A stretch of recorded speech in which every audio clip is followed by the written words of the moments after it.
I'm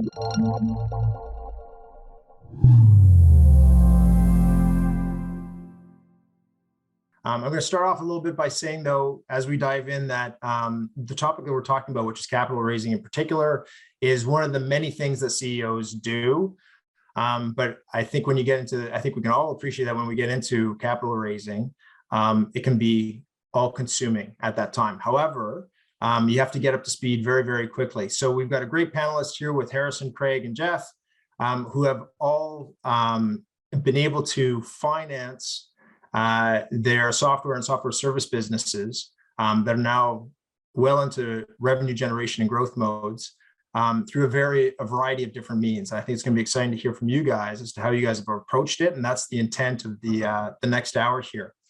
So I'm going to start off first, actually, Harrison, with you, because you are top right in my screen. I would love to hear from you, a quick introduction to the company that you work for, your role there, what stage the company's at, and anything else you think that is incredibly relevant for everybody here. Yeah, thanks, Bruce. So I'm Harrison Brown. I'm the CEO and co-founder of HEADCHECK Health. Our business started back in 2013. It was a spin-off from a research lab at the University of British Columbia. And the lab that I was in was the concussion research lab. And we just really found a niche in the concussion market and decided to go to market with a product. So the first 3 years for us were really customer discovery and product development. And by the end of that, we actually ended up with a very different product than what we had began the journey with. So 2016 was kind of the first time that we got a customer. That was our first paying customer in 2016. And then since then, just been trying to scale the business. And interestingly, now probably about 70% of the business is based in the US, even though the majority of our staff are here in Canada. Great. Jeff, do you want to go next? Sure. Hi, everybody. Nice to be here in the virtual circle with these amazing entrepreneurs. And yeah, happy to have this discussion because it's been a learning journey for me as well. I'm happy to share my process. So yeah, I'm a CEO at Animiki Indigenous Technology. We empower people through our products and services and through the lens of technology. We are an Indigenous focused tech company, and we have a couple of products that we've developed through our services. So we build websites and apps. Actually, for the last 19 years, I started my company in 2003, and it's taken a different shape in the past handful of years, and it's through sort of raising capital and looking to scale. So a bit of a different perspective than maybe the typical startup experience. And also as a purpose-driven social enterprise, we're a certified B Corp. We're the first Indigenous B Corp in Canada and the second in North America. And like BC Tech Association, one of our goals is to get more Indigenous people into technology, and that's through the lens of purpose-driven technology that we seek this mission. So, yeah, I'm zooming to you from the Lekwungen-speaking territory, colonially known as Victoria, and yeah, as far as growth stage, I'd say, as we transition more to product revenue, we're definitely in the traction revenue and stage as we scale up to product market fit. Happy to be here. Thank you. Great. Thanks, Jeff. How about you, Craig? Yeah, thanks, Bruce. Great to be here as well, and hopefully be able to share some insights that'll help people with their journeys. I'm the CEO and one of the original founders of Peloton Technologies, and we are a financial technology company. We're focused on providing unified payment solutions to SMEs. We started 2010 solving a problem in the sporting domain with aggregate credit card processing. And that was for rowing, actually, in the rowing domain, and splitting payments between different organizations in the hierarchy and making those payouts. And it's been a long journey. 2010, we're probably an 8-9-year-old startup before we got to where we are today with about 30 employees and hopefully continuing to grow here over the next year or two. Thanks, Bruce. Excellent. That's great. So first of all, I want to thank you guys because I know when we were preparing for the panel here that you guys were expressed a willingness to actually share the kind of stage that you guys are at and the capital stack that you actually guys have in place. So we're going to pull that up in a second. Oh, there we go. It's already up, which is fantastic. Okay, so number one, thank you for being willing to share this because I think it's going to make it much more relevant for everybody who's joining us here on the call. I also know that when we were talking and preparing for the panel here, we brought up, all the kind of sources of cash, which includes not just kind of capital and, debt and equity financing, but also government funding as well. And I know it's very important. So what I'm going to ask each of you guys, and Jeff, I'm going to start with you as we go through this, but I want you to kind of talk a little bit about, in a little bit more detail in terms of revenue stage you're at and the capital stack that you've employed, including kind of, for example, the first capital that you brought on board, and maybe even the first funding, which could be government funding, for example. So why don't you walk us through how you've been able to finance Animiki? Sure. Yeah. So, I mean, my entrepreneurial journey through Animiki, for the first 12 years of my business, it was myself and my wife. So, we were a services digital agency effectively. So, at some point I made the decision to want to scale beyond the Ward family and look to hire and to expand the product development. And so, made my first hire, probably one of the scariest things I ever did as an entrepreneur, and then the second, and then, kept growing from there. And at a certain point of sort of bootstrap, self-funded growth, I went to my bank and I said, hey, we're growing year over year. I'd like an increase in my line of credit or something like that. And my bank of 20 years, at that point couldn't give me an extra dollar kind of thing. And it was really disheartening to be like, okay, I've invested so much time, energy, money into being loyal to one institution since I was a youth, and they couldn't help me. And, also I think as a purpose-driven, social enterprise, looking at trying to understand our business, it was just things didn't click or add up. And so I took the same financials to a couple of other organizations that understood what we were up to, including BDC and others. And so we ended up moving banks, and we did our first round with $250,000 loan from BDC and $750,000 in equity from Raven Indigenous Capital Partners. So Raven is the first Indigenous intermediary VC, and we were their first investment. And so for me, that was looking and learning all about how to raise money and kind of go through that process. And sort of continuing, that was a few years ago, looked at another kind of follow-on convertible note with them and looking for additional sources of capital as we seek towards raising our Series A next year. So it's kind of a quick overview of where we're at. Excellent. So I just want to touch base a little bit on that one. So the first kind of outside financing sounds like it was actually the line of credit, and you wanted to extend that one a little bit. Is that about right? Yeah, that's fair to say. Yeah, line of credit and visas. Right. Excellent. Okay, thanks for that. Harrison, how about HEADCHECK? Yeah, so just to give context, we're roughly around $1 million ARR. It's a SaaS business with subscriptions. Our customers are mostly sports leagues, sports teams, and they use our product to execute and oversee their concussion protocols. So yeah, as I said earlier, the company spun out of a research lab. So at the time, I was a science student. I met my co-founder. She was doing her MBA at UBC, and originally we had just been in a class, and the class was, how to start a business type thing. And, the business that we did in our class project was in the same space, but a little bit different than what HEADCHECK ended up being.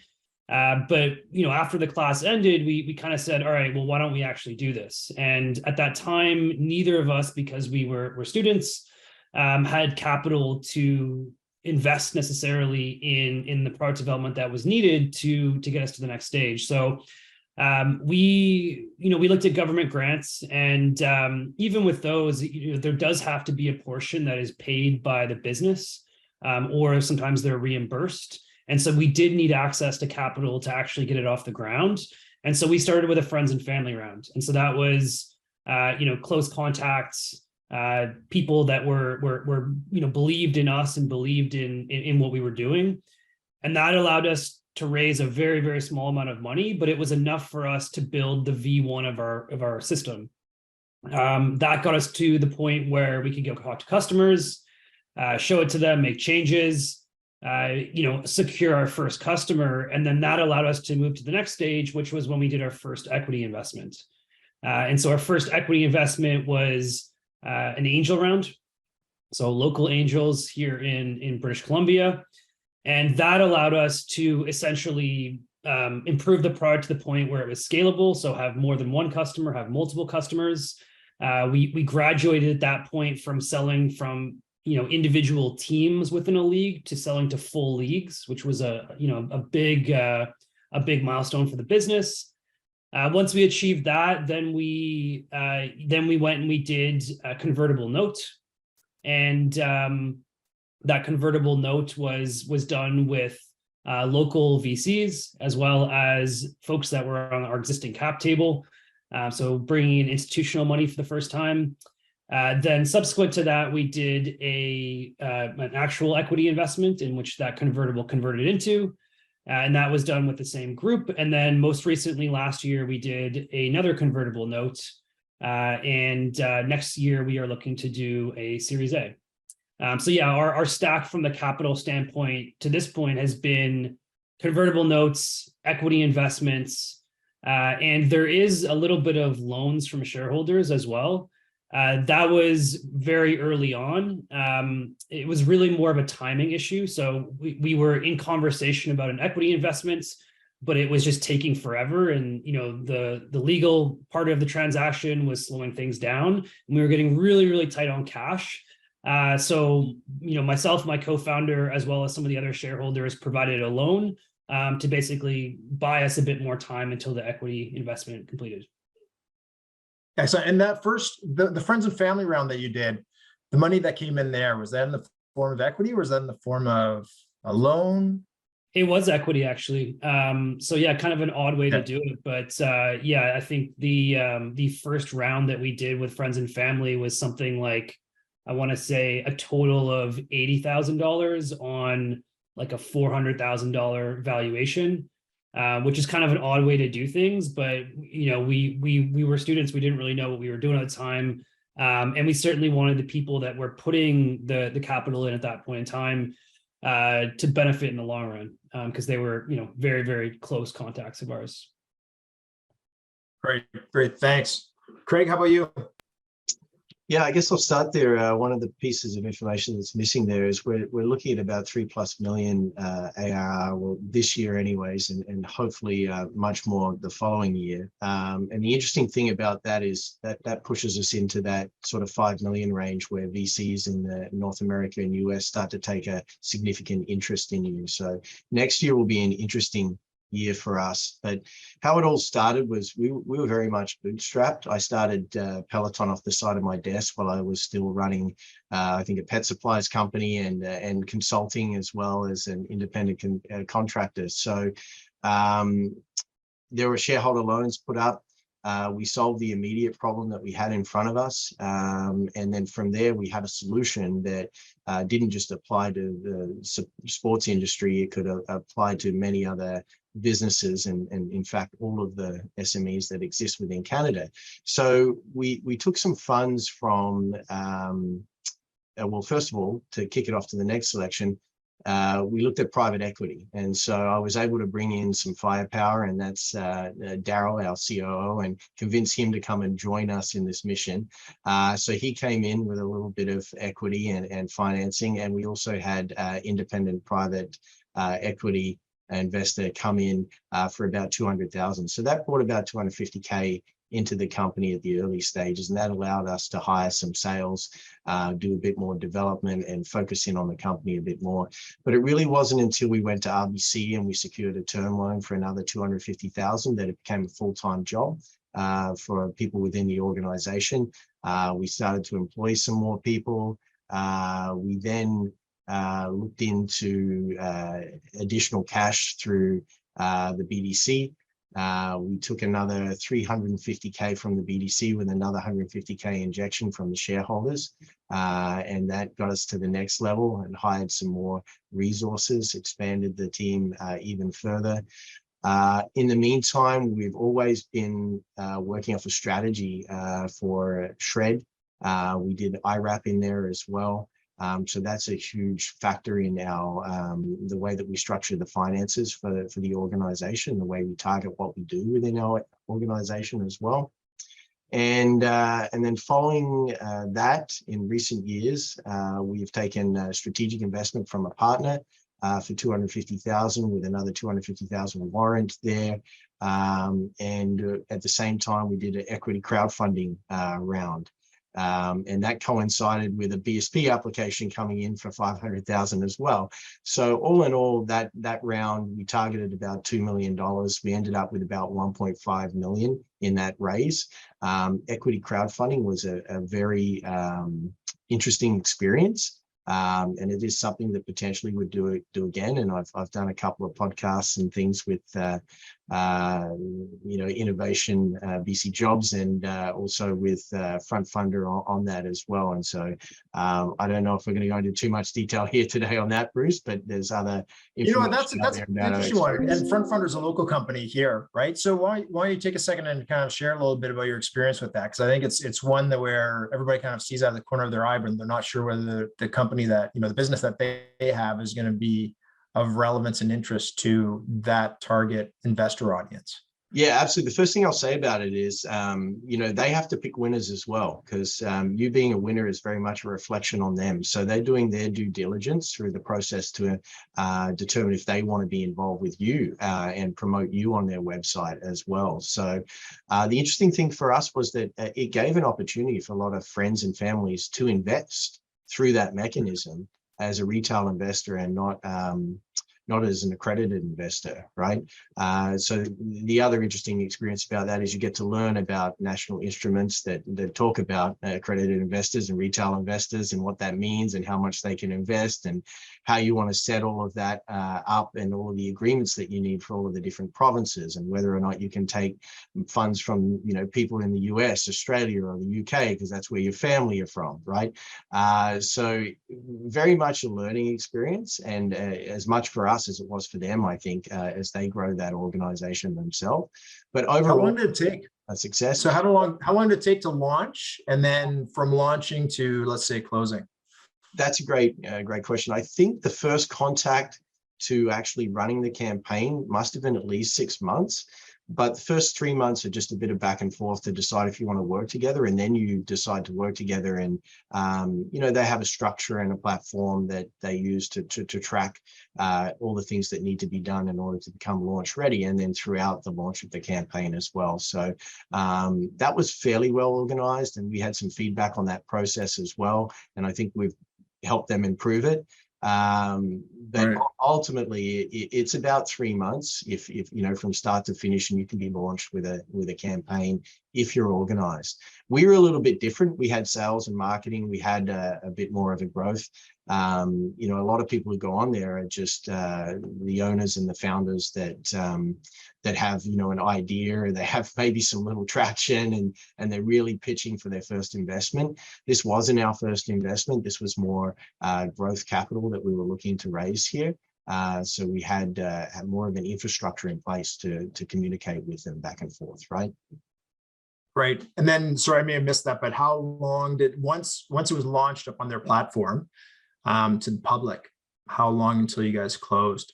Oh, that's a great question. We did 3 closes within that time period, right? And that was the other thing that you can learn is you could close these rounds off and bring the capital in as needed. Right. So we probably let it go a little bit longer than most because we had some people trickling in due to personal reasons, financial reasons, funds coming in from elsewhere. And I think in the end it ran for probably 4 months, but don't quote me on that, Bruce. But most of the capital, I think, was raised within the first kind of 60 days.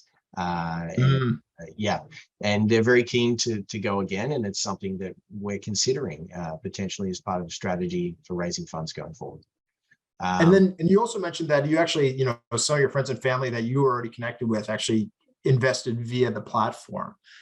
If you had to break down, you know, I think you mentioned it was 500K or something like that that you raised on the platform. I may have gotten that wrong, but how much of it came from, you know, new investors that you weren't connected to already, and how many came from your personal contacts or personal contacts with the organization? Yeah, that's interesting. I'll throw some numbers out there, but don't quote me. I'm going to say that friends and family, probably between a quarter to a third. And then I'd say probably half of the people involved, 50% of the funds that came in were from people or entities that we knew, and the other 50% were brand new to us. And so that's really the power of that platform, is that, you know, if I had to do all that work myself, I might have ended up with 250,000, but because I use their platform, I end up with 500,000, right? And the fees associated with doing that are small enough to make it advantageous to take that route, right? That's interesting. Okay, I want to continue on the discussion of equity, but we could probably take the slide down, Raphael. Perfect, thank you. And once again, guys, I do appreciate you guys sharing that information, because I always think it helps everybody kind of understand the context and so on. I know, you know, it's always valuable when you're the lonely CEO or CFO to see what some of your peers are actually doing. So thanks again for opening up like that. To talk about the equity a little bit more, let's talk about kind of timelines. How long does it take to raise equity? How many people do you have to talk to get a single investment? And how easy is it? And I just want to see which one of you I'm going to see cry first, because that'll be the bonus here, because I know I shed a couple of tears through the process when I went through it. So Jeff, Harrison, you guys want to talk? One of you want to start with your experience with the equity side? Yeah, sure. I mean, the talk track on this, you know, you read every article on the planet, they say it takes longer than you think, and it's more painful than you think, and you got to have, you know, more folks you're speaking to than you think, and all of that, I believe is accurate. Our experience in HEADCHECK, you know, the hardest part is always getting the lead investor, and you know, the lead investor is the one that sets the terms on the equity raise. And once the terms are set, then you know, you're not really trying to negotiate anymore. You're trying to get people to jump in on those terms. And so I would say of the time period that it took for us to raise our equity rounds, the vast majority of the time was finding the lead and negotiating with the lead. So I put a percentage number to it. I would say maybe 75% of the time is just finding the lead, negotiating with the lead, setting the terms. And of course, while you're doing that, you're also speaking to other investors who you know are not going to be the lead investor, but you want to keep them warm so that once the terms are set, you know, they can hop on to that term sheet. But in terms of, you know, actual numbers, I would say on average about 9 months per equity raise. You know, plus or minus 3 months, I would say. So, you know, we had one of our rounds that probably took a year. We had one that took, you know, maybe 6 months. And that was because there was a bit of urgency because cash was getting tight. And yeah, I think the general rule of thumb is that, you know, from start to finish, it's going to be somewhere around 12 months. And so it really just depends on what you consider the beginning and the end. You know, number of people that you're speaking to, again, it's about finding the lead. So, you know, something like If you think that your round makeup is going to be 10 different investors for each one of those seats, you probably need to speak to 10 investors. So if you're expecting 10 investors, then you probably need 100 folks that you're speaking to at a minimum. And yeah, I would say just generally the equity raising is by far, from my experience, the worst part of the job. Of course, like connecting with investors and like telling your vision and, really getting excited about that is really fun. And explaining to people what your dreams are and how you're going to, make this a fantastic company that's going to solve a really important problem and make the world better is really, really fun and exciting. But the rejection is huge. Like the vast majority of your conversations will lead to rejection. And, obviously having to repeat the same thing over and over again, and the majority of the feedback you're getting is going to be rejection. It just wears on you. And when that's going on for 12 months at a time, and you've got other stuff going on in your life, it certainly is draining. So I would say, as a first-time CEO, my least favorite part of this job is doing equity raises. Listen, great answers on that one. I want to probe that one a little bit more. So 9 out of 10 people to say no to you. How do you filter that out and without questioning your whole business thesis? Yeah, I mean, there's many different strategies, right? Like the first and foremost thing is just doing your research so that you're not talking to people that aren't a good fit. If you're just shotgunning it and you're talking to 10 random investors, and the reality of it is, even if you guys hit it off and there was a perfect fit, they just don't invest in your space, then you're wasting their time and you're wasting your time, right? So the first and foremost thing is just making sure that the people you are speaking with are well researched, and there could be a theoretical fit there.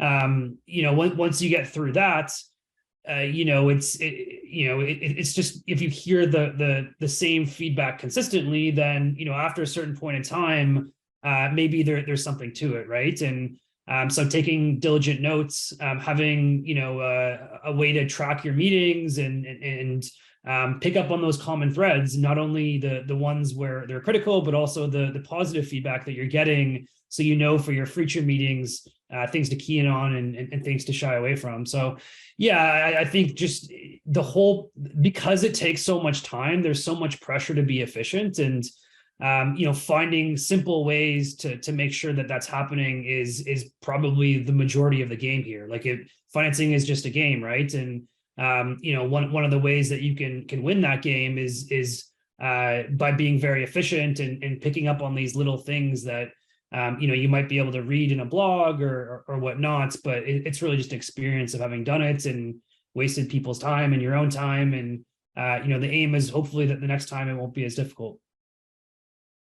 And do you find at all that it was that you would identify an investor, bring them on, and then they would themselves bring on their own group of investors as well? Or were you always the primary and first contact with each investor?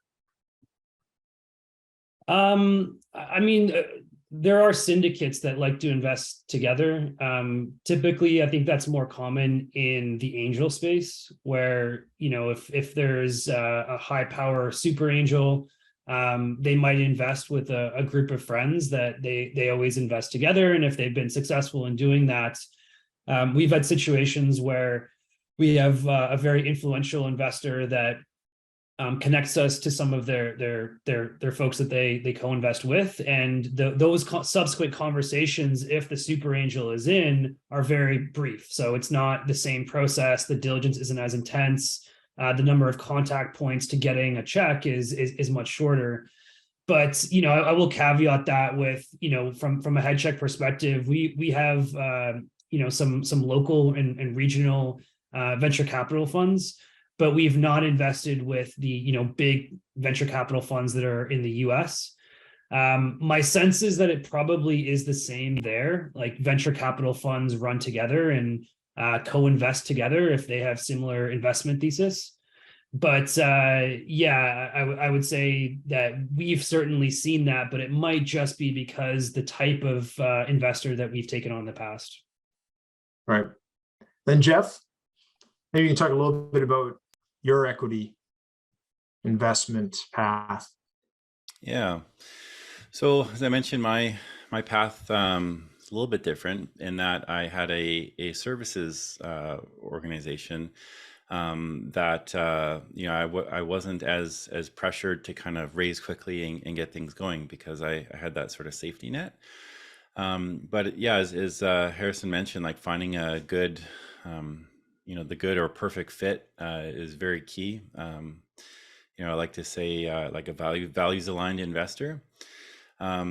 Earlier, like one of the reasons why I never explored this too seriously in the past, looking for equity investment, is I never found that perfect fit, or I felt like any of the investors or angels that I had spoken to didn't quite fully understand what we did as an Indigenous tech company or our market, or even with our Indigenous focused. Is it maybe not a huge market opportunity? I feel like when I would show up in mainstream tech spaces with the kind of work that we do, it was very much like kind of brushed away. It's like, oh, that's a nice small business for yourself and your family, but it's not venture fundable, that kind of thing. So in purpose-driven tech, there's this growing community around social finance, and that really is where as far as deal flow goes, my company at Anemic, we offer returns that are not just money or in the finance space, right? So we have, for example, we measure our social impact, and we've been doing that for 5 or 6 years, and we've been growing both our impact and revenues over the years. So the kinds of investors where we are a good fit are interested in the social impact as well as financial returns. But so with the first raise, I mentioned we were Raven's first investment in their fund. So they had an Indigenous, purpose-driven focus, and so we were a really, really good fit there. And so I think we're a little bit spoiled because of that perfect fit, and just not having to explain why we would have an Indigenous focus or the market size and that kind of thing, because they got it right out the gate kind of thing. And so our goal here is for Series A to find more values aligned investors, I've got some really, really good indications that what we have to offer looks good from a finance and social impact perspective. But a subsequent raises through loans and things like that, where maybe there was a bit more urgency. I think, general rule is like it's going to take twice as long as you'd think. I've gotten 2 loans from BDC over the years. Both were quick. The most recent one took a little bit longer than I thought, kind of thing. Just kind of Give us some numbers on those. How long did each one take? For example, like when Raven, BDC, like all those, because I just wanted to point out, because I think there's some variability, I think, in the experiences, and you see that across the board. Raven, I'd say from kind of getting to know them till closing. I mean, it's a bit of give them a bit of grace because they were also closing their fund at the time that we started talking. So building that relationship kind of took a little bit longer. But as far as due diligence and paperwork and all that, probably 4 to 6 months. And near the end, it felt like a full-time job for me. Like that's all I did. And I was talking to one investor, so I can't imagine others' experiences here where you're having to chase more investors. And it's, certainly a privilege to be in the position to even seek funding, because some entrepreneurs in our communities don't even have the time. They're so heads down with the work. Anyways, with BDC, the first experience was amazing, where I sent over financials and I had a letter like literally the next week, and it was like, hey, just let us know when you want this cash. And I sat on it for a few months until we were getting closer with Raven, and then we received that loan with BDC. And this most recent with BDC, it took a couple few months, and kind of going off of the first experience, I was like, okay, it's going to be a quick thing, and then it's like it wasn't as quick. But we got over the finish line, so we're all good there. But I think the thing that took the longest was my learning. I'm a software developer, right? Turned CEO. And so, luckily my first and only equity investor supported and mentored me through this process. So again, been a bit spoiled there, but and now we're looking to Series A. It's a whole other learning journey, and I'm learning so much today just from Craig and Harrison here. So I feel like I'm in good company. Yeah. Well, there's one piece I want to pick up on in terms of what you talked about there, which is like how long it takes. Which is sometimes when you're going on raising, you just think that those investors are just sitting and and gating a whole bunch of capital that's just ready at the gates to get on invested into your organization. And Jeff, I think you pointed out a situation, but there are a whole bunch of other ones as well in which you have new companies in new spaces with investors who are also new investors in those spaces, and those investors may not have raised the funds within their firm yet. And so it's a little bit where, they're pushing on two sides, where they're trying to find, companies they can invest in, as well as find people who are interested in investing in their fund. And they're trying to push both of those at the same time. And sometimes they're a little bit misaligned, where they may have, for example, an investment opportunity, but they may not have the funds as well. So, I'll just share that. Personally, I always found it was good to ask the hard questions, right? Which is like, how much cash do you actually have right now that you can deploy? How much do you have that's been, allocated to your fund, and so on? And just to get a sense as to, okay, how long can this last, and does it fit my timeline as CEO? Okay, we talked about equity there. I want to talk about debt a little bit here. And each of you guys have taken on a little bit of a different debt. And one of the things I want to understand a little bit, and we talked about it with you, Jeff, in terms of timelines. I want to understand, like, who did you go to, at what stage, how many banks did you talk to, or, financing firms, and what were you looking for in particular? And how long was the process? Answer all of that. Let's go with you, Craig, because I think you talked about, you got a term loan with RBC. That's correct. Yeah. And that sounded like it was actually pretty early on. Yeah. So you were repaying principal, for example. Absolutely. Well, the first thing, it's a painful process, and part of that painful process is built up because banks really do not know how to loan to services-based companies that have revenues under 200,000 monthly, right? So when you're starting out, there is no product that they can go to. You see your account manager, and they really have to try and cobble something together.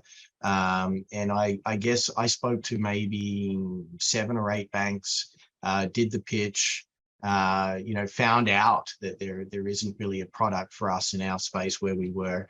And then, they push you into kind of a term loan, which comes with all of the personal guarantees. And if you've got other investors and a board, and you've got to decide whether you want to move forward with this, because every owner of your company may be in a different position. And in our company, we have quite a wealthy investor, and that investor isn't going to sort of toe the line for everybody else should things go sideways, right? And that's exactly who the banks go after if those loans go sideways. So that's an interesting dynamic itself, in just getting that hurdle sort of jumped over in terms of getting the agreement signed to do a term loan. So it took a long time. It probably took 12 months, maybe even longer, Bruce, before we, went out and said, let's borrow some money and let's get a term loan sort of done. And we did that through RBC. And I think we're almost at the point where that's paid off now. And now we're on to paying the BDC loan, right? So thank you for that. No worries, you're welcome. All I can say is I wish it was more like the BSP loan, which comes at 0% interest, but not every loan can be that great, right? So we've done pretty good. And just for everybody on the call here, the BSP, just to share that's the business scale up loan. Is that right? Yeah. So, for our region, Pacific Can, there's a couple of opportunities. There's the Jobs Growth Fund, and there's the Business Scale Up and Productivity. They're sort of, debt/grant programs, depending on your situation. And yeah, we were lucky enough to achieve some funds out of the BSP. And we've recently just put in an extension as well of that project because we've met all of our milestones for that project goal and essentially spent all of that 500,000 already. And that's what they want. They want you to spend it. They want you to grow. And if you can do that and you can hire people, then they'll be very interested in extending those projects. And it's good money. It's probably a little bit better money than the BDC, but if you know, while you've got that application in and you're waiting for it, you know, the BDC is a quicker process. So just talking about that, very similar experience to Jeff. You know, we talked for a while about it, back and forth, and we knew we could probably get it. And then we went through the actual process of doing it, and then going and raising the other 150K we needed in order to support that 350K debt, right? And so it took probably 3 months from when we seriously started the process to having the funds in the bank account, right? And now, you know, we've had multiple discussions with the BDC about what's the next steps. Do we want to do it again?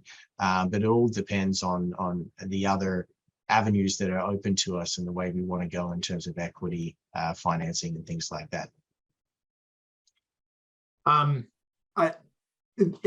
want to ask you, there's new, you know, there's some financing that we're starting to see a lot on the balance sheet and so on, which is revenue-based financing and so on. Have any of you guys looked into this at all? Have you guys got any learnings that you want to share? Yeah, Maybe I'll Jeff, just jump in there. So What's that? jump in there because I've got the mic open. I'll just say yes, absolutely. Haven't taken any, but over the course of the 10 years, we've talked to multiple organizations about that, Bruce. There's a lot of catches with the revenue-based financing. High interest rates are one of them. But yeah, we have strayed away from it because of the interest rates involved and some of the, you know, the terms and conditions associated with those loans. So I'll just leave it there and let somebody else pick it up there. Yeah, I think it's a good option, and there's some amazing groups that are offering this kind of increasing. I think it's a new kind of financing product that a lot of intermediaries are looking at. You know, I think you know, it was mentioned like with you know, traditional banks, like you know, a founder guarantee kind of thing, like either with, you know, the BDC or sorry, the RBC thing, Craig, where you got a founder guarantee. And also with BDC, right? Like I have to personally guarantee anything that the company owns, and I'm now not the 100% shareholder, but I'm, you know, on the hook for all of it. And so I think some of these other tools like revenue-based financing, you know, they may offer where you know, you don't need that that security from the owners kind of thing. So I definitely recommend looking into it, and there's some amazing groups out there that are doing this now. Nice. Okay, I want to open this up, and I think Erica, you may be taking some questions in the chat here if anybody has any. But I'll ask one more question before we open it up for some questions from the audience here. And that's related to the current environment, how it's changed in the last like 6 to 12 months, right? So I think we've all heard the stories about how the equity markets and raising equity is a lot more difficult, how venture capital firms are basically telling, in some cases, their portfolio companies, you know, look at your cash balance and make that last, you know, at least 2-5 years, if not all the way to cash flow positive. And at the same time, from, you know, the debt perspective, you know, we've seen the Bank of Canada rates, you know, go from basically, what is it? Or sorry, the prime rates have gone from about, you know, 2.45%, you know, 6 months ago to 5.45%. That's 3%. And if you have a variable rate loan, which a lot of people and a lot of organizations do, that means that your cost of borrowing just went up by 3% over about 6 months. So given these kind of shifts, has it changed the type of financing you're looking at next? For example, you know, hey, yeah, go ahead, Harrison. Yeah, I'll just jump in and say, you know, our business HEADCHECK, so COVID was really tough for us. We sell to sports organizations. And so during COVID, when sports organizations were legally not allowed to play sports, they didn't have a need for our products. And so even though we had recurring revenue with multi-year contracts, we knew that a lot of these organizations, if we sent them the invoices, they wouldn't be able to pay them because some of them, especially in the youth space, rely on the registrations from the parents to fund these types of programs. So we saw a huge dip in revenue during COVID, and then coming out of COVID, we've seen this huge kind of hockey stick curve in growth, right? And you know, it's kind of a bit artificial because we're coming from a bottoming out due to COVID, but you know, it did allow us to gain a lot of traction with investors, and so we were doing a round this year in 2022, and you know, we had you know, filled our round, and you know, we were kind of wanted to go a little bit longer to see if we could, you know, increase the round size and continue to talk to folks. And it got to the point around May, I would say, where it was very obvious to us that we just needed to close the round and get the cash because we didn't know what was going to happen. And subsequently, what's happened since May has been a complete deterioration of the equity financing markets. So in terms of, you know, looking forward to the next 6-12 months down the road, nobody knows what's going to happen, but there's, you know, a lot of fear that equity financing market is just going to be either, you know, impossible, or it's going to be disadvantageous to founders. So that for me, at least at HEADCHECK, has pushed us to try to look into these alternative capital sources. You know, of course, BDC and the different programs they have, but you know, equity or revenue-based financing.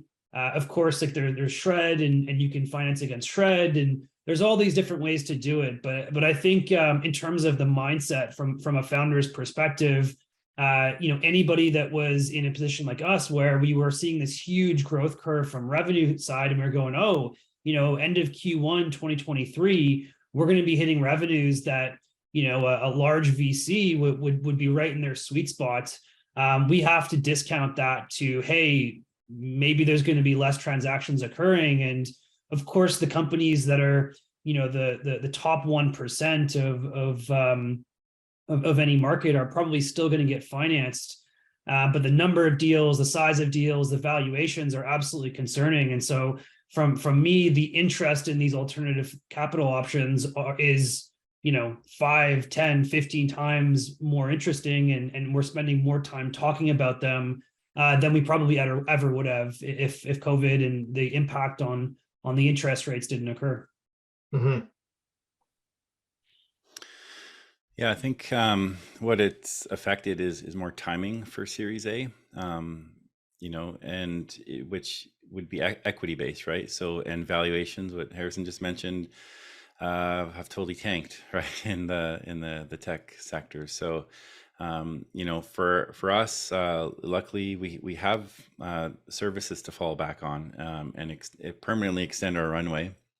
And I think there is strength in services there, and I also believe that it helps you build better products. So, you know, we're busy delivering services and improving our products, which will then drive value. And you know, when we're ready to land Series A, we'll be in a good spot. And also, yeah, now looking at non-dilutive financing like loans and revenue-based financing, where maybe valuation, you know, we don't need to look at that at the moment. And Shred. Greg, anything to add? I just a couple of points. I mean, Harrison had some good points there. You know, Shred financing is one that I've looked at a lot. I will just give this tip that there are a lot of organizations out there. First, go to your bank. The interest rates with your bank are going to be far lower than what you'll get with those third-party providers. But either way, if it's part of your growth strategy to do that, then it makes sense even at 13-14% interest, but try and get it at 8 or somewhere around there. I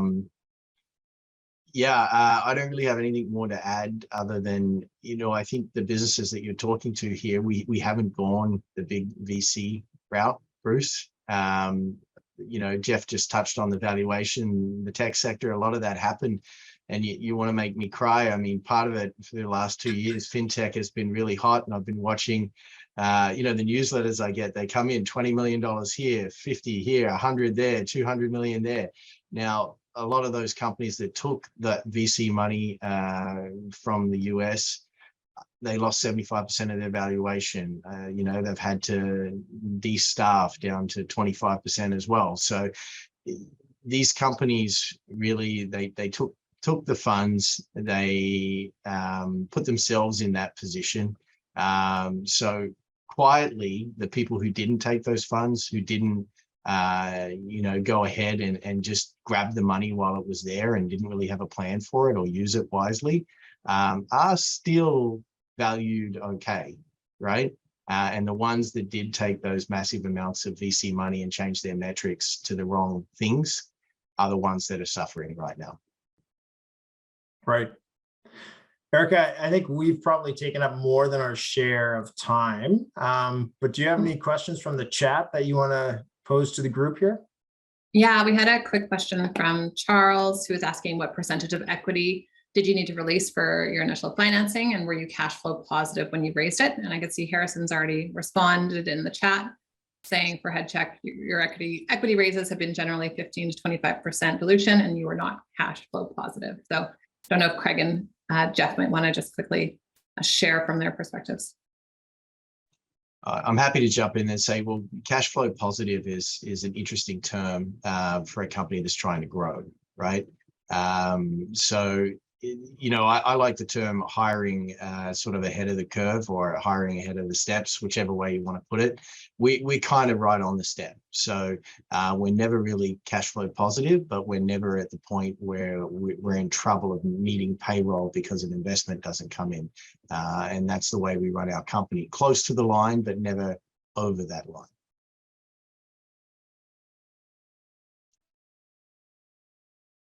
Awesome. Jeff?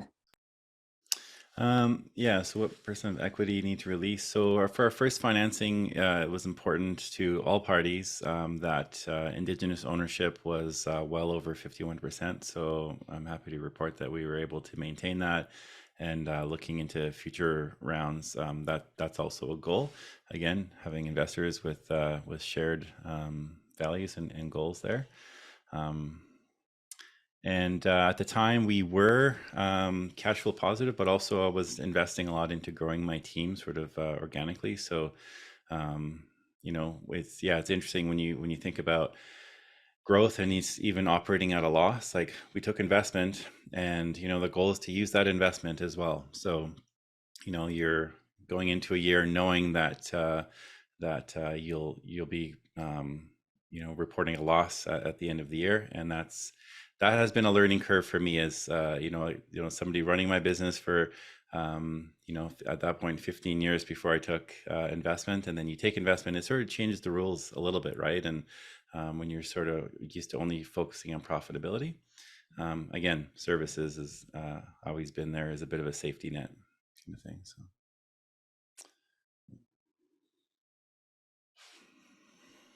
Great. Well, I think, yeah, as you said, that was such a deep and engaging conversation, Bruce. Any final words before we sign off, and I'll say goodbye to our audience? Bruce?